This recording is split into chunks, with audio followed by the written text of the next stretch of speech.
안녕하세요. 사연 읽어주는 남녀입니다. 오늘도 와주셔서 감사합니다. 오늘의 여성 사연자분 사연은 제가 소개해드리도록 하겠습니다. 많은 청취 부탁드리며 오늘의 사연 바로 시작하겠습니다. 안녕하세요. 매일 사연을 듣기만 하다가 용기를 내서 제가 겪은 사연을 보내보기로 결심했어요. 이렇게 제 사연을 말할 수 있게 기회를 주신 분들에게 감사드립니다. 저는 이제 59세가 된 여성이랍니다. 남편은 자영업에 종사하는 사람이에요. 제 남편은 불쌍한 사람들을 보면 그냥 지나치지 못하고 꼭 도와주는 성격이거든요. 그래서 자영업을 하면서도 집에 많은 돈을 가져다 주지는 못했어요. 하지만 동종 업계에서는 알아주는 실력을 가진 사람이지요. 저는 남편의 그런 측면에 만족했고, 나아가서 제 남편이 그런 사람이라는 것에 대해 큰 긍지를 가지고 있답니다. 돈이야 최선을 다해서 일을 하면 알아서 따라오는 것이지 사람이 돈만 쫓아서는 안 된다는 생각이었어요. 사실 남편이 그 자영업을 열기까지 저는 열심히 뒷바라지를 했답니다. 저는 원래 학원에서 중고등부 교사로 나름 이름을 알린 사람이었어요. 그런데 남편을 뒷바라지해야 하는 상황에서 아이도 생겼죠. 아이를 낳고 키워야 하는 현실에 밀려 저는 학원을 그만둘 수밖에 없었어요. 남편이 아직 자영업을 열기 전에 저는 임신을 해서 부른 배를 안고도 과외 교사로 일을 해가면서 내조를 하고 집안 살림도 이끌어 나갔어요. 그렇게 남편을 내조하고 아이 둘을 낳고 기르면서 경력이 단절되는 이른바 경단녀가 되었답니다. 남편이 자영업을 하면서 큰 액수의 돈을 가져다 주지는 못했지만 제가 다시 일을 시작하게 된 것은 반드시 돈 때문만은 아니었죠. 저는 무엇보다도 학생들을 가르치는 일을 좋아했어요. 그저 숫자 하나 더 가르쳐주는 선생님이 아닌 아이들의 마음을 올바르게 이끌어주는 사람이 되고 싶었죠. 그래서 그런지 우리 아이들이 다 자라자 자연스럽게 학생들을 가르치는 일자리를 구하게 되더라고요. 우리 아이들이 둘 다 대학에 입학한 다음에 저는 보습학원에서 초등부 강사로 다시 일을 시작하게 되었어요. 중고등부 학생을 가르칠 때부터 잘 아는 지인이 운영하는 보습학원이었는데 수강료도 저렴하고 선생님 수도 많지 않은 곳이었어요. 제 나이 46살이고 둘째가 20살 때였지요. 그러니까 저는 한 학원에서 초등학생을 대상으로 14년째 일을 하고 있는 베테랑이랍니다. 선생님, 다시 일을 하시게 되었다니 기쁩니다. 고등부 맡아주세요. 대학에 진학해야 하는 아이들은 경험이 있는 사람이 가르쳐야죠. 고등부가 잘 굴러가야 학부모들에게 학원이 믿을 만하다는 신뢰를 심어주게 되니까요. 아닙니다, 원장 선생님. 저는 중고등부 학생들을 가르친 지도 오래됐고, 무엇보다도 초등부를 맡고 싶은 이유가 있어서 그런 거예요. 제 아이들을 키우면서 알게 된 것을 활용해보고 싶습니다. 물론 나이와 경력 단절의 기간 때문에 입시에 집중해야 하는 아이들에게 최신 경향의 강의를 한다는 것이 부담스럽기도 했어요. 그러나 제가 초등학생들을 가르치는 일을 하겠다고 결심한 데에는 중요한 이유가 있었답니다. 아이 둘을 키우다 보니 어렸을 때 어떻게 교육받느냐가 성장 후의 모습에 큰 영향을 미친다는 것을 알게 되었던 거예요. 즉 어릴 때부터 바른 인성을 가지고 성장하게 하는 것이 무엇보다 중요한 일이라는 것을 느꼈기 때문이었죠. 그리고 학습 습관 역시 초등학교 때 몸에 밴 것이 상급 학교에서의 학업 태도를 결정한다고 생각했어요. 그래서 저는 우리 아이 둘을 키우면서 폭넓은 독서를 통해서 자연스럽게 교과서와 친해지게 해주었죠. 그리고 얼마나 친구들과 친화력이 좋고 함께 어울려 살아가는 사람으로 자라가고 있는지를 눈여겨보면서 아이 둘을 키웠어요. 아이들은 저의 이런 바램을 잘 아는지 올바른 마음가짐을 가진 제 마음에 드는 아이들로 성장해 주었답니다. 또한 제 방식에 따른 학습 효과도 뛰어나서 둘 다 공부도 잘했어요. 요즘 세상, 우리 또래가 학생이던 시대하고는 정말 많이 달라졌죠. 당시 선생님들의 표현하는 말에 이런 말이 있었던 것이 기억나요. 바로 숫자 하나, 둘만 가르치는 사람이 선생이 아니다 라는 말이었죠. 스승의 은혜라는 스승의 날에 부르는 노래가 있다는 것도 잘 아시죠? 그 가사에도 나오죠. 참되거라, 바르거라, 가르쳐 주신 이 대목이 생각나네요. 즉 공부를 지도하는 것만 선생님의 일이 아니라 그 전에 바른 성품과 인격을 갖추도록 지도하는 분이 바로 선생님이라는 뜻이지요. 우리의 조상들은 심지어 학교에 왔다 가라는 말을 들은 학부모는 긴장을 하고 선생님을 어려워하면서 학교에 찾아가곤 했었죠. 그런데 요즘은 세상이 뭔가 거꾸로 돌아가고 있다는 생각이 들어요. 선생님은 이미 오래전부터 교과서만 가르치는 사람이 되었고 미디어를 통해 교권이 바닥에 떨어졌다는 이야기가 자주 들려왔지요. 학부모가 갑이고 선생님이 을인 세상이 된 것이었어요. 대학교도 더 이상 학문의 전당이 아니라 어떻게 하면 취업률을 늘릴까 고민하는 마치 취업 사관학교 같이 되어버린 것 같더군요. 대학교 하면 떠오르는 낭만 같은 것은 이제 구시대의 유물이 되어버린 지 오래죠.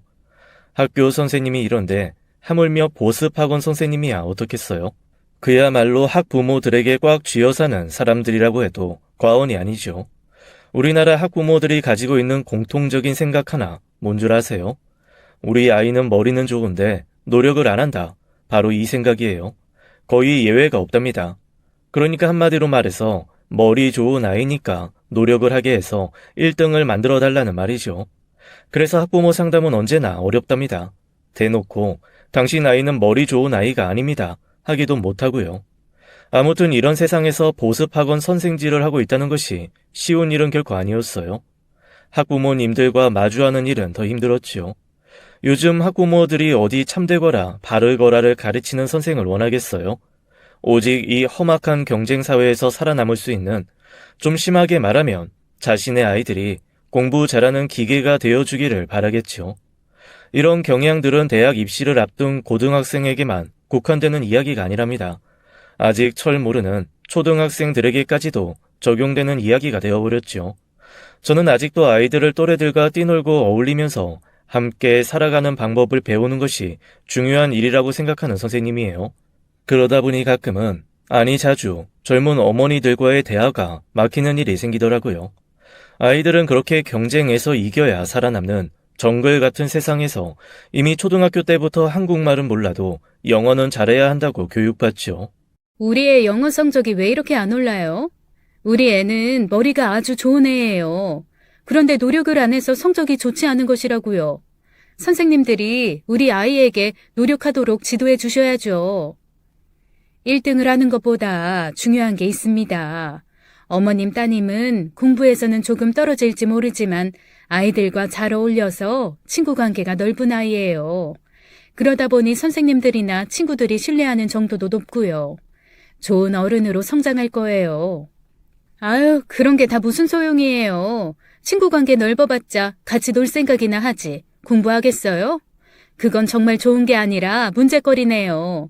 친구들하고 너무 많이 어울리지 않도록 지도 좀 해주세요. 그래야 공부에 집중을 하죠. 요즘 학부모들은 거의 다 이러신답니다. 그리고 공부를 잘한다고, 또는 집이 좀 사는 집이라고, 또 힘이 세다고 친구들을 무시하고 괴롭히는 아이는 저에게는 그야말로 지도의 대상이었어요. 공부도 중요하지만 더 중요한 것은 이 사회에서 같이 살아가는 방법을 배우는 거야. 자기보다 못한 아이라고 해서 무시하고 따돌리는 것은 절대 안 될 일이다. 선생님, 공부 잘해서 나중에 돈 많이 버는 게 최고 아니에요? 그렇게 무시당하고 따돌림을 당해봐야 공부를 하죠. 그러고 보면 걔들을 따돌리고 무시하는 일이 나쁜 일만은 아니에요. 그렇게 해서 주제를 알게 하고 공부하게 해주잖아요. 학생이 이렇게 나오면 저는 기가 막혀서 말문이 막힐 때가 많았답니다. 어린 나이에 벌써 이런 생각을 가지고 있다니 말이에요. 이런 아이가 자라서 뭐가 되겠어요? 공부를 잘하니 사회를 이끌어가는 지도층이 되겠죠. 그런데 이런 생각을 가진 지도층이 이끌어가는 사회가 정상이겠어요? 요즘 애들이 얼마나 무서운지 너 아니? 로스쿨 입학 수험서 있지 않니? 법학 적성 시험 교재가 도서관에 새로 들어오면 말이다. 그걸 자기만 아는 도서관 구석 어디엔가 숨겨버리거나 빌려가서 연체료를 물더라도 반납을 안 하는 학생이 하나둘이 아니야. 자기 경쟁자들을 한 사람이라도 떨어내는 방법인 거지. 뭐라고? 대학교가 그렇게까지 됐단 말이야? 정말이지 이 세상에 어떻게 되려고 이러는지 모르겠다. 제가 의견 충돌을 겪는 학부모님 중에서 우리 학원생인 주철이 엄마라는 사람은 특히 무조건 공부가 제일이라고 생각하는 경향이 심한 사람이었어요. 거기다가 아이 아버지의 직업 때문에 어떤 특권 의식을 가지고 있는 것 같더군요. 아이가 초등학생이니 이제 30대인 젊은 엄마죠. 주철이를 좀 따로 지도해 주세요. 우리 애들 아빠가 변호사예요. 그 머리를 그대로 닮은 애가 우리 주철이라니까요. 그런 애를 평범한 애들하고 섞어 놓는다는 게 말이 되겠어요? 선생님들이 학생 하나하나에 대한 특징을 잘 알고 계셔야 하는 거 아닌가요? 이런 식의 요구도 자주 하는 사람이었답니다. 우리 주철이는 로스쿨에 가서 우리나라에서 제일 뛰어난 법조인이 될 아이예요. 저는 얘를 대통령감으로 키우고 싶은 사람이고요. 제 아이라서가 아니라 객관적으로 자격이 있는 아이예요. 자신의 아이를 이렇게 추켜 세우면서 특별 대우를 요구하는 것이었어요. 그 특별 대우에는 종류도 참 많았답니다. 교실의 가장 자리를 피하고 선생님과 가장 가까운 자리를 주철이의 자리로 지정해달라. 잘 지켜봐서 공부 못하는 아이들과 어울리면 떼어 놓아달라. 등등 말이 안 되는 요구도 많았지요. 그리고 그런 요구를 마치 당연하다는 것처럼 하는데 아이 아빠 직업이 변호사라는 것만 믿고 저럴 수도 있구나 싶더라고요. 물론 저는 그 특별 대우를 해달라는 요구를 모두 거절했죠. 선생님, 그렇게 사람을 못 구별하셔야 어디 선생님 노릇 하시겠어요? 학생을 구별할 줄 아셔야죠. 우리 주철이는 얼핏 보기에도 범상치가 않잖아요. 한 학생을 특별 대우하는 일은 이 학원에서는 절대 없을 겁니다. 그건 절대로 기대하지 마세요. 제가 이 학원에 있는 한은요. 주철이는 우리 학원에 들어온 지 오래된 아이는 아니었답니다. 초등학교 4학년이던 해에 우리 학원에 새로 들어오게 된 학생이었어요. 지금 5학년이니 학원에 들어온 지 1년쯤 되었네요. 키가 크고 건장한 아이에 속했고 공부보다는 운동에 취미가 있는 아이더라고요. 즉 엄마가 기대하고 있는 것과는 다른 아이지요. 그런데 애가 정말 이 나라를 이끌어갈 대통령감이었냐고요? 글쎄요. 그보다는 학원에서 문제를 일으켜서 골칫거리인 아이였어요. 야, 너 이리 와봐. 내가 창공이 화장실 옥상에 올라가서 얹혔잖아. 네가 가서 꺼내와. 나야 어디 그런 데 올라갈 몸이겠냐? 그런 데는 니들같이 찌질한 애들이나 올라가는 거지. 제가 이런 장면을 보게 되었죠. 저는 즉시 괴롭힘의 대상이 되는 아이를 달래서 돌려보내고 주철이를 교무실로 불렀어요. 박주철, 너 왜 너보다 약한 아이들을 괴롭히니? 너보다 약한 아이들은 괴롭혀야 하는 게 아니라 도와줘야 할 아이들이야. 그런 걸 모르는 걸 보니 네가 뭔가를 단단히 잘못 알고 있는 것 같구나.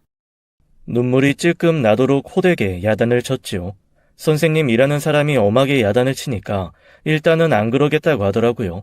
반성문 정도를 쓰게 하고 돌려보냈죠. 주철이가 다른 아이들을 무시하는 구실은 체격 조건이 좋다는 것만은 아니었어요. 자신은 집에서 한 달 용돈을 30만 원이나 받는다나요? 보통 아이들의 용돈은 5, 6만 원 정도, 많으면 10만 원 정도였죠. 이걸 가지고 또 잘난 척을 하면서 자기보다 용돈을 덜 받는 친구들을 무시하는 것이었어요. 야, 10만 원 가지고 뭐 했으냐? 그걸 용돈이라고 받아서 쓰는 놈들 다 내 노예야. 나는 30만 원 받는다고. 너, 거기 돈 없는 녀석. 너 이제부터 내 노예해라. 이제부터 주인님이 내가 시키는 대로 해. 알았냐? 이렇게 무시를 당한 아이가 참지 못하고 그만 주철이에게 주먹을 날렸죠. 기습을 당한 주철이가 뒤로 까닥 넘어지면서 찰과상 정도를 입은 것이었어요. 이 사태를 해결하기 위해서 선생님들의 회의가 열렸고 우선 양쪽 부모를 다 불렀죠. 주철이 엄마는 그야말로 길길이 뛰더라고요. 우리 애가 어떤 아이인데 때리느냐, 사과를 받고 형사처벌을 받도록 할 것이다 등등 놀림을 받은 아이에게 못할 말 없이 나오는 대로 해대더라고요. 저는 주철이 엄마에게 진상을 조사한 대로 알려주었어요. 먼저 주철이가 놀렸다는 사실을 말해주고 알아듣게끔 이야기해 주었죠. 그러나 화가 나서 그랬다지만 어쨌든 먼저 때린 아이는 놀림을 받은 아이였어요. 사과하고 다시는 이런 일 없을 거라고 여기 이 종이에다가 어머니가 각서 쓰세요. 잘못했다는 말은 꼭 빼지 말고 쓰시고요. 서명도 정확하게 해주세요. 그러면 용서하죠. 놀림을 받은 아이의 엄마는 주철 엄마가 하도 당당하게 나오니까 처음에는 어쩔 줄 몰라 하더라고요. 우선 당황하면서 잘못했다고 했지요. 그리고 우리 아이가 좀 화가 나서 그런 것이다. 아이들 어릴 때야 싸우면서 크는 것 아니냐 등 좋은 말로 사태를 마무리하려고 하는 것 같았어요. 없는 것들이란 다 똑같단 말이야. 어디서 그런 교양 없는 폭력이야, 폭력이. 뭐? 싸우면서 큰다고? 그건 동네에서 거지같이 노는 없는 애들 얘기지. 우리 주철이한테는 해당 없는 말이에요. 주철 엄마의 이런 반응은 정말 진상이더군요. 그런 식으로 계속 주철 엄마가 무시하는 말을 했고 드디어 놀림을 받은 아이의 엄마도 화가 난 것 같더라고요. 선생님들한테 얘기 들어보니까 되게 아들이 먼저 우리 애를 놀린 것 같은데 꼭 사과를 받아야겠다면 놀린 것부터 사과하세요. 적반하장이라더니 이걸 두고 하는 말이군요. 우리 남편이 누군 줄 알아요? 변호사예요, 변호사. 이거 다 문제 삼으면 법적으로 문제될 수 있다는 거 아시죠? 어디 한번 문제 삼아 볼까요? 그때 제가 끼어들어서 중재를 하려고 했어요. 아이들 간에 싸운 걸 가지고 무슨 법적인 문제 이야기까지 나오나요? 그리고 14세 미만은 형사 미성년자예요. 어차피 처벌받지 않는답니다. 이렇게 주철 엄마에게 이야기를 해주었더니 더 약이 오른 모양이었어요.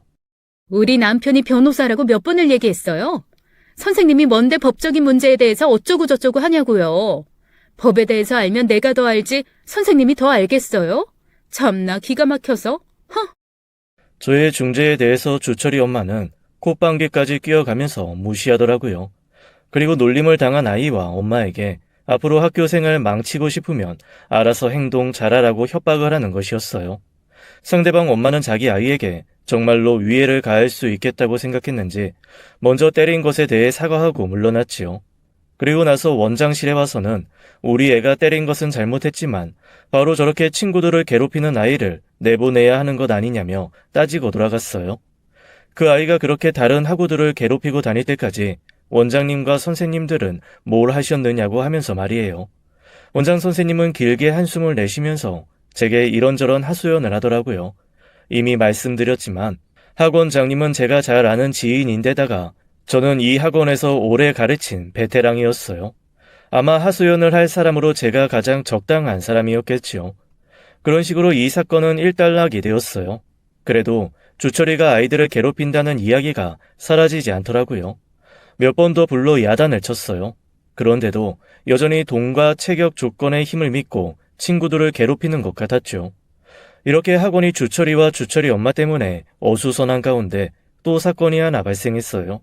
다름 아닌 아이들의 물건이 사라지는 일이 자주 일어나는 것이었죠. 누군가 친구들의 물건에 손을 대는 것이 틀림없었어요. 이 사건을 둘러싸고 학원이 정말 뒤숭숭해졌죠. 철저히 조사해서 진상을 밝혀야 하는 일이었어요. 그래서 학원 여기저기에 설치되어 있는 CCTV를 확인하게 되었죠. 그런데 CCTV를 확인해보자 이해 못할 장면이 찍혀 있더라고요. 다른 사람도 아닌 주철이가 다른 친구의 가방을 뒤져서 지갑에서 돈을 훔치는 장면이 찍혀 있는 것이었어요. 이해가 안 가더라고요. 아버지가 변호사라는 부유한 집안의 아들이 있고 한 달에 용돈을 30만 원이나 받는다는 주철이가 다른 친구들의 돈에 손을 대다니요. 주철이 엄마를 오시라고 해서 문제의 CCTV 장면을 보여주었죠. 우리 애가 돈이 부족한 애는 절대 아니에요. 잘 아시죠? 우리 애들 아빠 돈 잘 버는 변호사인 거. 얘가 아무래도 학업 스트레스 때문에 그런 것 같네요. 돈이 부족해서 남의 돈을 훔치는 것도 문제겠지만 돈이 충분한데도 오로지 스트레스 때문에 남의 돈을 훔치는 것도 큰 문제겠지요. 저는 이 문제에 대해서 어머님이 명확하게 인식하시는 것이 중요하다고 여러 번 말했답니다. 단순히 돈도 많은데 스트레스성이다 라고 판단하고 넘어가는 것이 결코 아이를 위해서 도움이 되지는 않을 것이라고 말이죠. 그리고 스트레스성이라면 어느 정도는 전문가와의 상담도 필요할 것이라고 했어요. 그런데 바로 이 부분에서 주철이 엄마가 불같이 화를 내더라고요. 뭐라고요? 우리 아들에게 무슨 병이라도 있다는 건가요? 전문가와의 상담이라니 도대체 무슨 전문가요? 심리적 문제를 상담해주는 전문가는 많습니다. 스트레스성이라면 심리적 문제일 텐데 전문가에게 맡겨서 그 스트레스를 어떻게든 풀어주고 남의 돈 훔치는 일을 못하게 하는 게 중요한 일 아니겠습니까? 이제 보니 우리 아들을 정신병자로 몰아가는 건가요? 이건 도저히 묵과할 수 없는 일이네요. 우리 애아빠가 변호사인 거 잘 아시죠? 애아빠하고 의논해서 법적인 문제가 없는 말씀인지 확인할 거예요. 멀쩡한 아이를 정신이 이상한 아이로 몰아가고 있으니 말이에요. 사소한 스트레스성 행동이라고 내가 말하고 있잖아요. 아무리 설득을 해도 이런 식으로만 대응을 하는 것이었어요. 이성적인 설득을 통해서 납득을 시키면 그것을 받아들이고 해결책을 같이 찾아 나갈 사람은 아닌 것이 분명했죠. 저는 마음을 단단히 먹고 주철이 엄마에게 말했답니다. 우선은 주철이가 학원의 규칙을 위반했고 남의 돈을 훔친 것은 CCTV 화면을 통해서 보신 바와 같이 명백해요. 따라서 주철이를 위해서라도 어느 정도의 징계는 불가피합니다. 징계를 통해 이런 일을 하면 벌을 받는다라는 생각을 갖게 하는 게 공동체에서 기초적인 약속이라는 걸 알게 해주기 때문이에요. 그리고 아이를 맡겨주면 처음부터 다시 시작해서 올바른 품성을 가지도록 책임지고 지도하겠다고 이야기해 주었답니다. 그러나 반응은 역시 똑같았어요. 주철이는 절대 스트레스 아니고는 이런 일을 벌릴 아이가 아니라는 것이었죠. 스트레스 때문이라면 적절하게 풀어주는 것도 방법이라고 제가 재차 말하자 그건 자신이 알아서 하겠다는 것이었어요. 그러나 저는 돈이 없어진 사건은 분명히 학원 내에서 일어났고 따라서 어머님께만 모든 것을 맡겨드릴 수 없다고 분명히 말했죠. 이렇게 맴맴 도는 이야기만 계속되다가 드디어 주철이 엄마가 옷자락을 휙 날리며 그럼 수고들 하시라고 비꼬듯이 말하고는 나가버렸어요. 피해자들에 대한 배상이라든가 미안하다는 사과 같은 것에 대한 언급도 전혀 없이 나가버린 것이었죠. 나중에 다시 학원에 오게 된다면 피해 학생들에 대한 사과와 없어진 돈에 대한 배상은 해주어야 한다고 말해줄 작정이었답니다. 그리고 주철이에 대해서는 원장님이 제게 특별히 지도를 맡겼어요. 아이를 맡아서 자신이 무엇을 잘못하고 있는지를 알게 하고 제대로 된 인성을 만들어달라는 것이었죠. 저는 우리 아이들을 키울 때를 생각하면서 남의 아이라고 생각하지 않고 지도하겠으니 염려 마시라고 원장님을 안심시켰어요. 그렇게 해서 주철이에 대한 교육은 제가 전담하게 되었답니다. 그 아이에게 우선 필요한 것은 학과 공부가 아니었어요. 공동체의 구성원으로 살아가면서 해서는 안 될 일과 해야 될 일을 구별하는 것이 그 아이에게 지금 가장 중요한 문제라고 생각했죠. 따로 시간을 내어 주철이를 교무실로 불렀어요. 그리고 어린 시절에 많이 읽는 동화책 이야기부터 시작했죠. 그런데 그 과정에서 저는 깜짝 놀라고 말았답니다. 그렇게 부유한 가정에서 부족한 것 없이 살았다는 아이가 교과서 외에는 거의 책을 가까이 한 일이 없었다는 것을 알게 되었던 거예요. 아이들이 보통 읽는 안데르센 동화, 이솝 우화 같은 것들도 제대로 읽어보지 않은 것 같더군요. 그래서 대표적으로 알려진 동화책 몇 권을 주고서는 읽어오라고 하면서 그 책들에 나오는 동화들이 말하고자 하는 공통점을 같이 이야기해보자고 했어요. 다음날 또다시 주철이 엄마의 말도 안 되는 억지가 전화를 통해서 흘러나왔답니다. 우리 애를 도대체 어떻게 보고 이런 유치원생들이나 읽는 책을 읽어오라고 하는 거예요? 정말 보자 하니까 끝간데가 없는 학원이군요. 우리 애들 아빠가 변호사잖아요.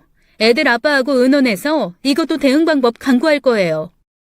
주철이 엄마에게서 지겹게 들은 애들 아빠하고 의논해서 대응하겠다는 얘기를 또 앵무새처럼 되풀이하더군요.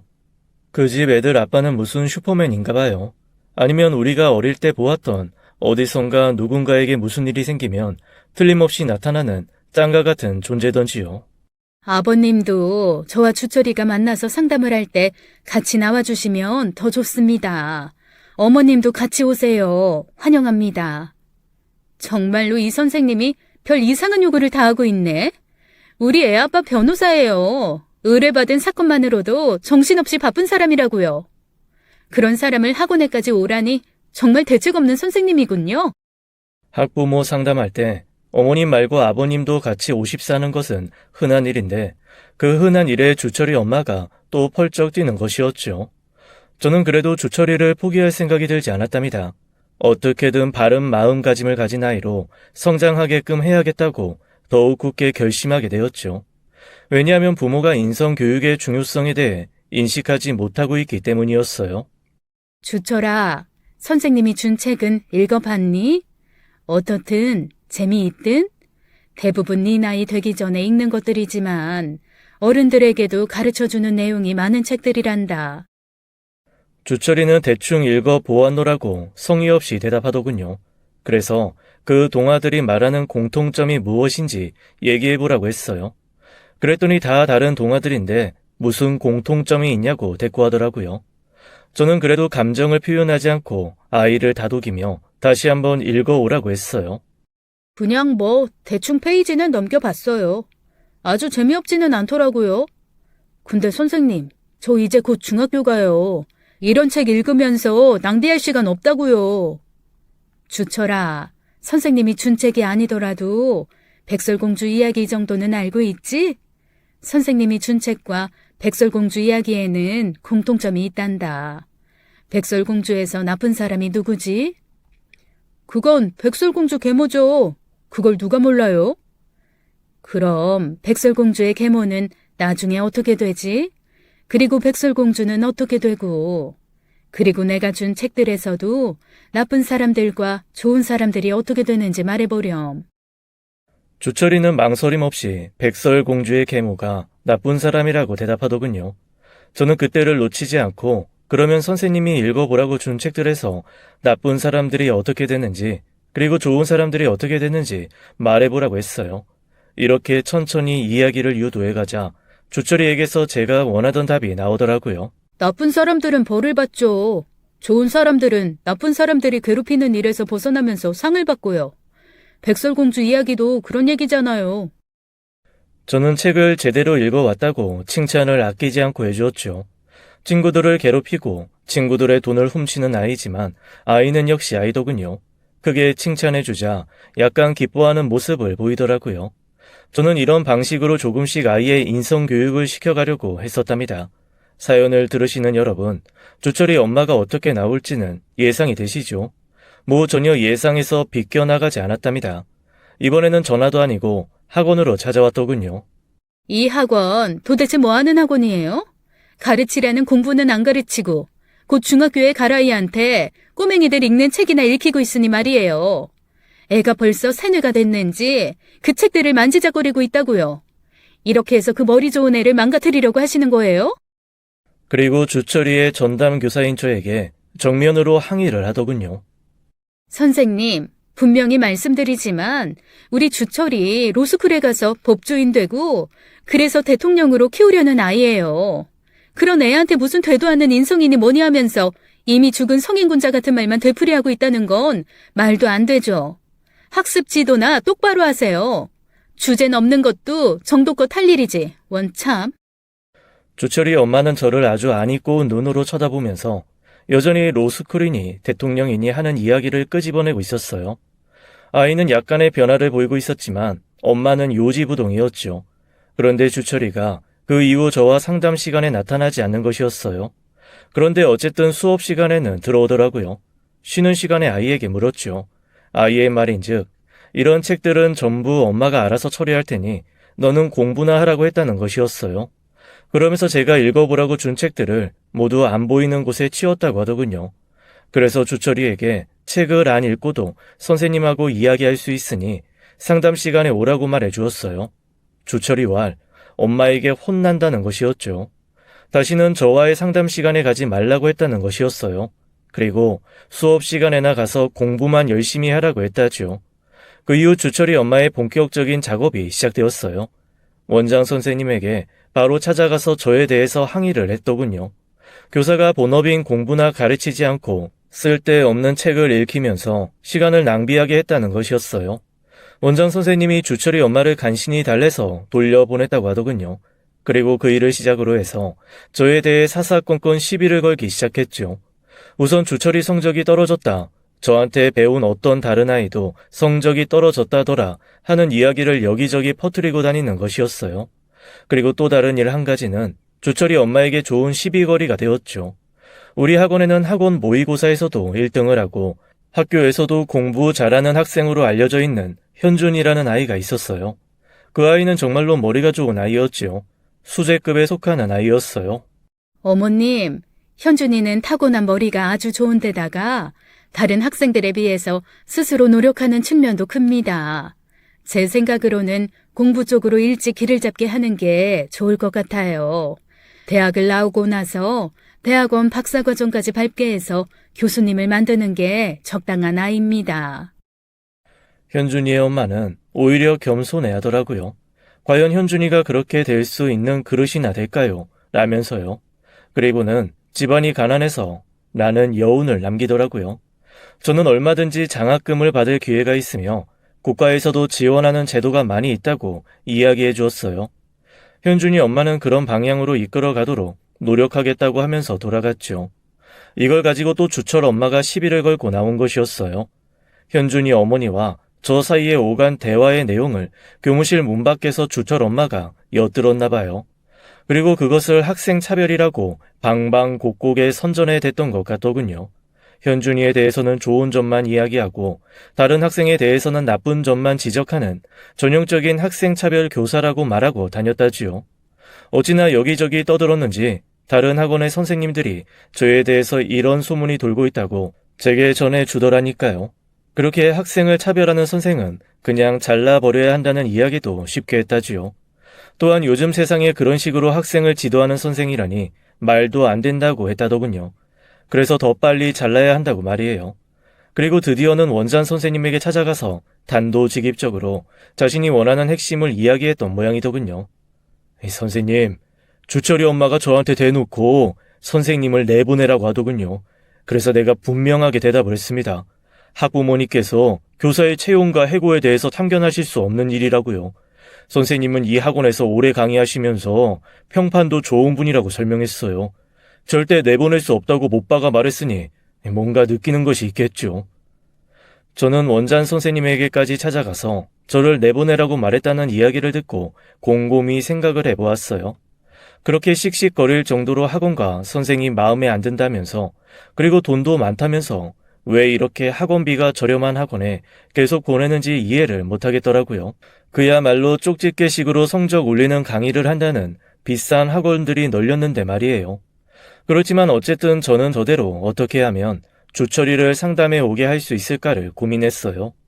아이한테 꼭 가르쳐 주어야 할 것들이 아직 많이 남아 있었으니까요. 수업 시간에 들어온 주철이에게 수업 후 잠시 남으라고 하고는 또 책 몇 권을 들려주며 읽어보라고 했죠. 이번에는 누구나 알만한 위인들의 생애를 다룬 위인전이었어요. 제가 어렸을 때 읽고 감명을 받았고 그래서 우리 아이들에게도 읽혔던 위인전이 있었어요. 바로 악성이라고 불리는 베토벤의 전기였답니다. 아시다시피 베토벤은 살면서 결코 돈을 많이 벌어서 한 재산 모은 사람은 아니었죠. 그러고 누구나 아는 이야기지만 음악가로서는 생명이나 다름없는 귀의 병이 생겨서 소리를 듣지 못하게 되었고요. 음악가로서 최대의 단점을 안고도 그는 창작을 게을리하지 않았고 그중 우리가 잘 아는 합창 교향곡이라고 알려진 9번 교향곡을 작곡했다지요. 초연이 끝난 후 우레와 같은 박수가 쏟아졌으나 그때 이미 청력을 완전히 상실한 베토벤은 그 박수 소리를 들을 수 없었다고 책은 말하고 있었어요. 그렇게 가난에 찌들 대로 찌들고 둘러싼 환경은 어렵기만 한데도 그것을 정신력으로 모두 이겨내고 세상에서 결코 사라지지 않을 예술 작품을 남긴 사람, 바로 그런 사람의 전기를 통해서 사람이 갖추어야 할 것이 무엇인지를 아이들에게 알려주고자 했었답니다. 저는 주철이에게도 같은 교훈을 주고 싶었어요. 어린이 용으로 재미있게 읽을 수 있도록 편집된 베토벤의 전기를 건넸답니다. 시간이 오래 걸려도 좋으니 학원에 와서 조금씩 읽어보라고 했어요. 집으로 가져가면 또 그 엄마가 치워버릴 테니까요. 남편에게도 이런 학원의 사정을 이야기했죠. 남편은 그렇게 상황이 힘들면 자신이 돈을 버는 일에 조금 더 집중할 테니 학원을 그만두라고 하더군요. 그렇지만 이런 상황은 저에게 돈 문제도 아니었고 무엇보다도 저를 둘러싼 환경에 지고 많은 그런 사람은 되고 싶지 않았어요. 남편에게 계속 학원에 나가겠다고 말했죠. 남편은 제 뜻을 존중해 주었어요. 그리고 걱정 말고 파이팅 하라고 격려를 하더군요. 모든 일은 오른쪽으로 가게 되어 있다고 하면서요. 그렇게 시간은 흘러갔죠. 1학기가 끝났고 학원에서 모의고사를 치르게 되었어요. 저는 출제 교사를 총괄하는 책임을 맡아서 성의껏 일을 했답니다. 그런데 또 학원 일에만 온통 신경을 곤두세우고 있던 주철 엄마가 이것을 알고 한바탕 난리를 피웠어요. 학생들의 자질도 몰라보고 차별이나 하고 이상한 책이나 읽으라고 주는 선생이 모의고사 출제 총괄이라뇨. 당장 바꿔요. 아마 현준이한테 유리하게 출제할걸요? 내가 그 엄마하고 한 얘기도 다 들었다니까요. 이미 선생을 내보내라는 둥, 말라는 둥, 학원을 운영하는 일에까지 참견을 하고 있던 주철 엄마였어요. 당장 출제 총괄을 바꾸라면서 한바탕 큰 소리를 내더군요. 이번에도 역시 빠지지 않는 메뉴는 자기 남편이 변호사라는 것이었어요. 또 아이 아빠와 의논해서 대응하겠다는 것이었죠. 저는 이번에야말로 주철 엄마에게 해줄 말을 정확하게 해주어야 한다고 생각했죠. 주철 어머니, 제가 이런 이야기까지는 안 드리려고 했지만 주제 넘은 것은 제가 아니라 주철 어머님 같으시네요. 학원의 운영에 대한 일까지 간섭하시니 말이에요. 분명히 말씀드리지만 더 이상 학원 운영에 대해서 월권을 행사하신다면 저야말로 가만히 있지 않겠습니다. 그런데 다음 순간 저는 눈앞에 불꽃이 확 튀는 것 같은 경험을 해야 했답니다. 정말로 이 상황에 어울리지 않는 철썩하는 소리와 함께 제 뺨으로 주철 엄마의 손이 날아든 것이었어요. 감히 내 아들을 차별해? 그리고 감히 내 아들의 인성을 당신이 교육시키겠다고? 너, 내 남편이 누군 줄 알아? 변호사야. 내가 여러 번 얘기했을 텐데. 참아주니까 아주 갈 길을 못 찾는 아줌마구만. 그러면서 아예 저의 멱살까지 잡고 늘어졌죠. 저는 이제 제가 참는 것은 다 참았다 싶었어요. 주철이 아버님이 변호사시라고 하시니 이 상황이 법적으로 어떤 상황인지 잘 아시리라고 믿습니다. 제가 참아드릴 것은 이제 다 참아드렸어요. 상황이 이제 우리의 손을 떠난 것 같네요. 그리고 저는 전화로 112에 폭력 신고를 했고 경찰이 곧 출동했지요. 우선 가해자라고 주변 사람들이 증언하는 주철 엄마를 경찰이 데려가려고 했어요. 주철 엄마의 얼굴에 당황스러움과 겁을 내고 있음이 나타나더라고요. 그리고 지금 어린 딸아이가 혼자 있을지도 모른다며 말을 더듬어가며 집에 연락을 부탁하더라고요. 그런데 그때 마침 그 위대한 변호사 남편은 아직 퇴근 전이었나 봐요.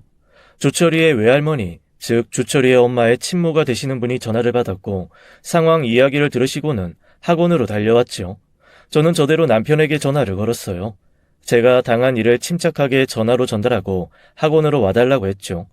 제 남편보다 주철이 엄마의 친모가 먼저 학원에 도착했어요. 그리고 곧 제 남편도 아수라장이 되어버린 학원에 도착했죠. 그런데 갑자기 뜻밖의 상황이 벌어졌어요. 주철이의 외할머니가 제 남편을 보고는 깜짝 놀라며 허리를 90도로 숙이며 인사를 건넨 것이었죠. 아니, 어떻게 여기로 오셨습니까? 이런 곳에서 뵙게 될 줄은 정말 몰랐습니다. 저는 제 딸이 무슨 사건에 연루가 된 것 같아서 달려왔어요. 정말 반갑습니다. 그리고 다시 한번 고맙습니다. 그리고는 딸에게 무슨 짓을 벌인 것이냐며 나무라더군요. 아이고, 저 불쌍한 게 이제 마음 둘 곳이 제 아이들밖에 없다 보니 저지른 일인 모양입니다.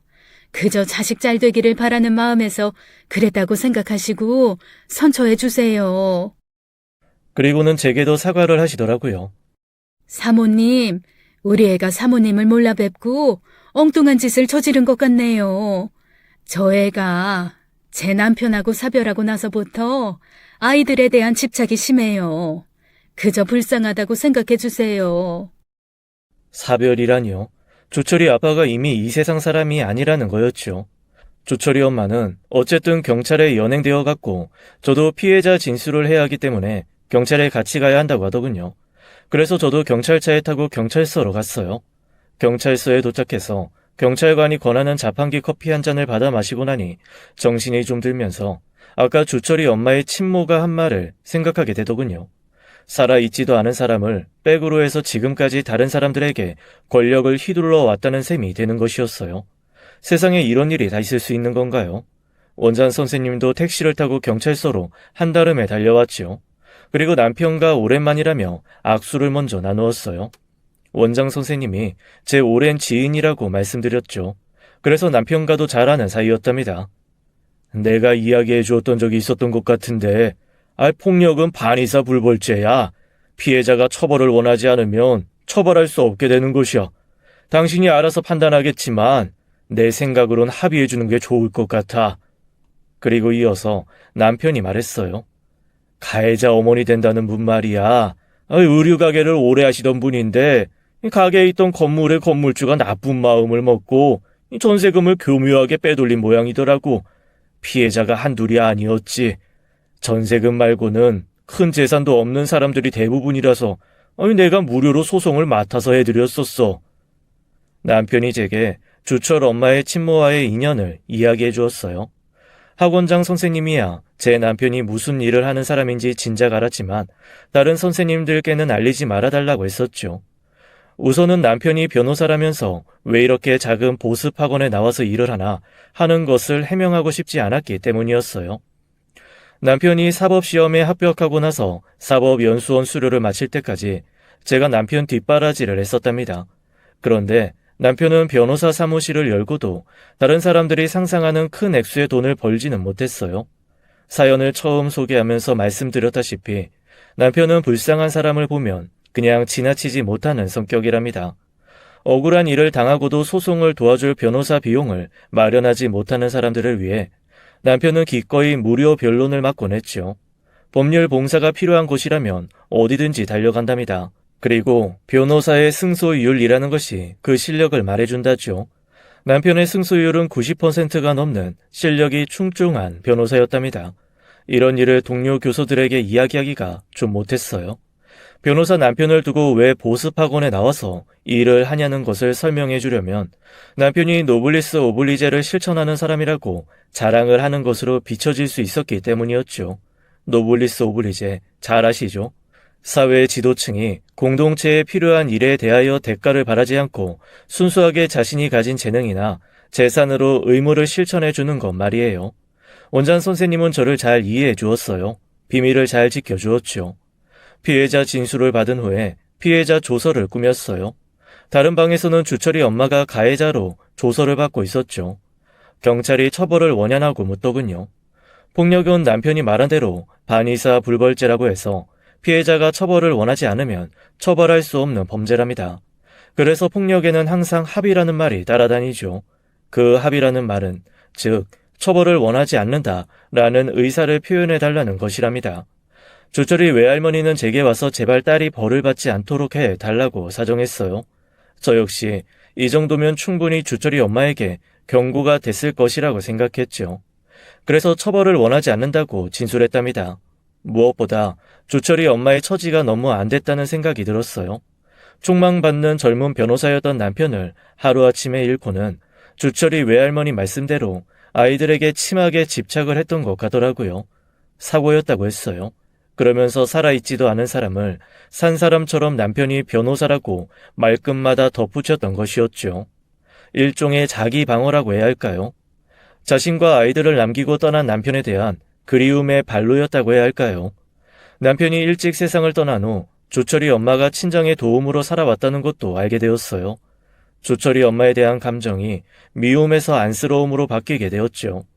그래서 그렇게 부유하다고 하면서도 아이들 동네 보습학원에 다니게 했구나 라고 이해하게 되었어요. 그리고 아무리 돈이 없다고 해도 그러면 안 되겠지만 주철이가 돈을 훔친 행동은 스트레스가 아니라 돈이 없어서였다는 것도 알게 되었어요. 제가 주철 엄마에 대해 처벌 의사가 없다는 것을 밝히고 나자 주철이 외할머니는 다시 제 앞에 와서 깊이 고개를 숙여 인사를 했답니다. 남편 되시는 분에게 이미 갚지 못할 큰 도움을 받았는데 이번에는 부인 되시는 분이 또 도와주셨다고 하면서요. 그때까지의 그 기세 등등하던 주철 엄마의 모습은 간데없고 아이 둘을 데리고 세상에 혼자 남겨진 가엾은 사람의 모습만이 남아있었죠. 아이 둘만 데리고 혼자 됐다는 걸 남들이 알게 되면 얼마나 나를 만만하게 볼까 싶은 생각이 컸어요. 그래서 이미 떠난 사람을 산 사람처럼 그렇게 자주 입에 올렸던 거예요. 원장 선생님도 이런 이야기를 듣고는 오히려 주철이 엄마를 가엾어하는 것 같았어요. 주철이 외할머니는 우리 모두가 보는 앞에서 딸을 크게 나무라셨죠. 아이들만 데리고 혼자 사는 것이 쉽지 않았겠지만 사람이 할 짓이 있고 안 할 짓이 있다고 하셨어요. 주철이 엄마는 계속 흐느끼고 있었답니다. 저는 그런 주철 엄마에게 다가가서 가만히 어깨를 안아주었어요. 진작 말하지 그랬어요. 왜 나를 믿고 말해주지 않았는지 그것만 원망스럽네요. 그리고 다른 것은 다 잊었어요. 이제부터 어렵더라도 정직하고 솔직하게 살 수 있도록 내가 심리적으로나마 도와줄게요. 죄송합니다, 사모님. 저희 어머니가 그렇게 큰 신세를 지신 변호사님 사모님이신 것도 저는 몰랐어요. 저는 아이 아빠가 살았을 때도 그렇게 겸손하지 못했어요. 사모님은 어떻게 그러실 수 있으셨을까요? 정말 이젠 저를 좀 지도해 주세요. 남편은 주철이 엄마의 친모를 도와준 일에 대해서 다만 누군가가 해야 할 일을 자신이 한 것뿐이라고 하더군요. 남편의 도움으로 주철이 외할머니와 피해자들의 전세금을 대부분 되찾을 수 있었다고 해요. 그래서 혼자가 된 딸과 외손주들을 부양할 수 있었고요. 물론 주철이 아빠가 살았을 때처럼 풍족하지는 못했지만 말이에요. 저는 주철이와 그 엄마야말로 정말 제 도움이 필요한 사람들이라고 생각을 하게 되었어요. 오랜 세월에 걸친 교사 생활, 아이 둘을 키워본 경험 등이 모두 그들을 도와줄 자양분이 되어주었죠. 아무리 세상이 거꾸로 돌아가고 있다지만 분명히 지구는 태양의 주위를 돌고 있죠. 그리고 지저분한 개천에 많은 사람들이 들어가 있고 깨끗한 바깥에 소수만 있다고 가정해보죠. 그러면 개천 속에 있는 사람들이 밖의 사람들을 이상하게 여기기 마련이겠죠. 그러나 분명히 아무리 다수가 타락해도 올바른 소수는 있는 법이죠.